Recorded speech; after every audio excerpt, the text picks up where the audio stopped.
मुख्यमंत्री फडणवीस आणि आदित्य ठाकरे यांचा एकाच विमानानं प्रवासी विमानातून मुंबईहून नागपूरला जाताना ठाकरे फडणवीस एकत्र, संजय राऊत आदित्य ठाकरेंसह इतर नेतेही उपस्थित।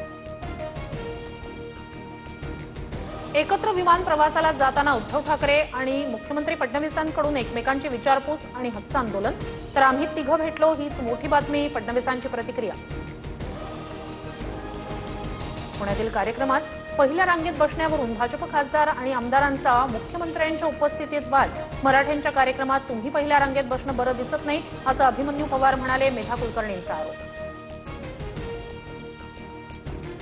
हा जागेचा नाही तर जातीचा वाद, अभिमन्यू पवारांनी मला टार्गेट केलं, मेधा कुलकर्णी भाऊक, तर मी कोणताच जातीवाचक शब्द वापरला नाही, अभिमन्यू पवारांकडून दिलगिरी व्यक्त।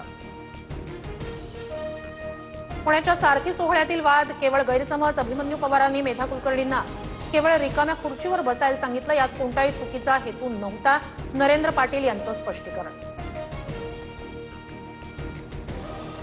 खासदार बजरंग सोनवणे यांच्या निवासस्थानी एसआयटी पथकासह फॉरेन्सिक टीमकडून तपास। विलास घुले हत्या प्रकरणात सौरव सोनवणे यांचं पुरवणी जबाबात नाव असल्यानं चौकशी, तर चूक असल्यास मुलाला अटक करा, मात्र विनाकारण अडकवू नका, सोनवणे यांची भूमिका।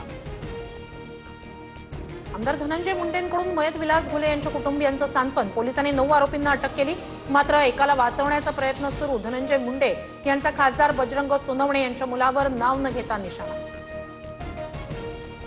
कट रचून माझ्या भावाची हत्या, आरोपींना स्थानिक खासदाराचं पाठबळ, माझ्या विरोधात खोटे गुन्हे दाखल करण्याचे प्रयत्न, भावाला न्याय द्या, मयत विलास घुलेंचे बंधू रमेश घुले यांचं एसआयटीला पत्र।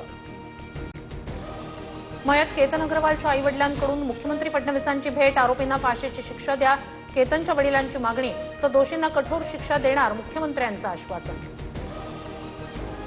लोहगड प्रकरण अनाकलनीय, चांगल्या घरातील मुलामुलींमध्ये सूड भावना वाढतीये, समाज म्हणून विचार करावा लागेल, मुख्यमंत्री फडणवीसांची प्रतिक्रिया।